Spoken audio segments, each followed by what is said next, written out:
Bili natin sa halagang 120. Kaya tayo. Talagang 120. Bumili tayo ng pyesa ng motor ni Gido.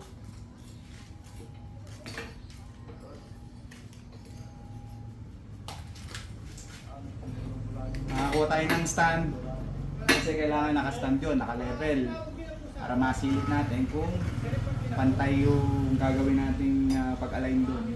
Kailangan natin, buti na nakita tayo sa jump site.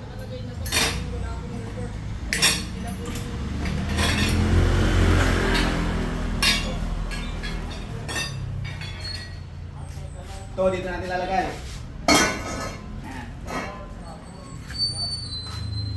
Ayan. Gawin natin stand niya para dumiretso.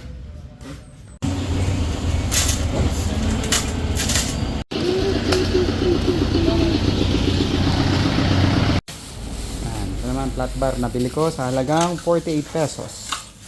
May libre pang mga tornilyo para sa Brutus ko dito.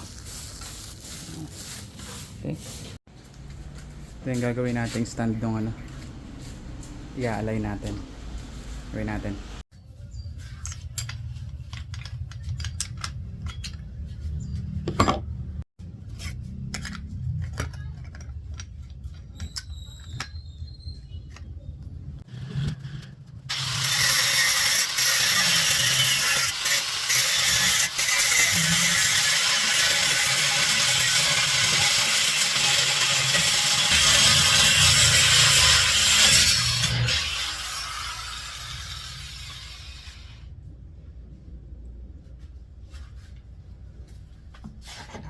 Umibet.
Gamitin natin level para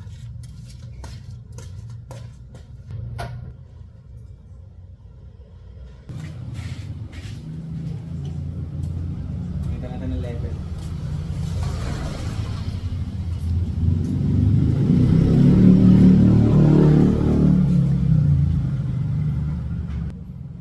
Tapos dito sa kabila.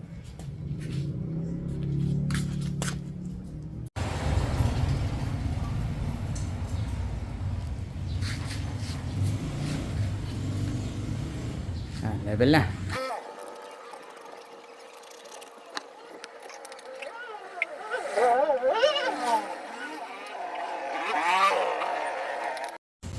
So ito, gumawa tayo ng pattern para dito. Ito bracket ito ng tangke. Ginawa ko muna siya sa papel kasi syempre mahirap yung pattern. Mahirap gawin yan, i-direkta natin sa bakal. So maganda sa papel muna. So ito nakakuha ako sa junk shop ng Allen na ano, tornilyo, bolt or nut. Hindi ko alam. So ayan, bubutasan natin. Siyempre magpo-forma muna tayo ng bakal na ganyan, flat bar. Nakabili tayo ng flat bar sa halagang 48 pesos.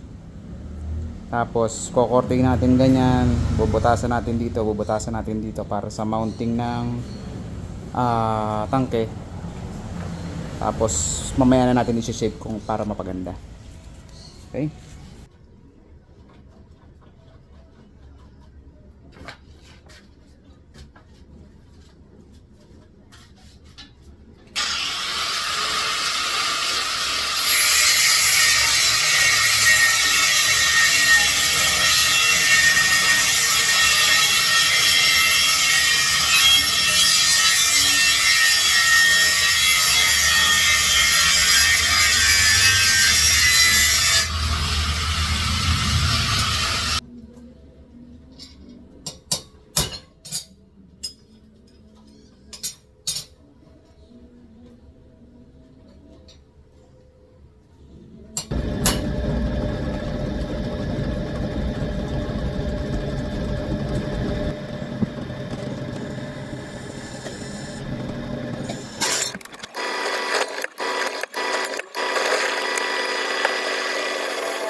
Okay, bumili tayo ng 3 plunge bolt. Sabihin natin ito ng nut nya para doon sa tangke. Para dyan. Di ba mas maganda kesa dito sa isa? Alright. Eto na siya. Yan. Hindi ko na na-videohan yung paano natin sa in-stylean. Diba? Ngayon, maglagay din ako ng nut dyan. Okay. Para lalagyan din natin siya ng lock dyan. Yeah. Yeah, baby, yeah. Diba?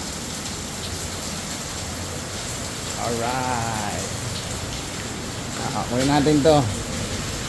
Bili lang ko siya ng bagong bolt and nut para dito. Okay, bukas ulit. At malakas ang ulan. Thank you.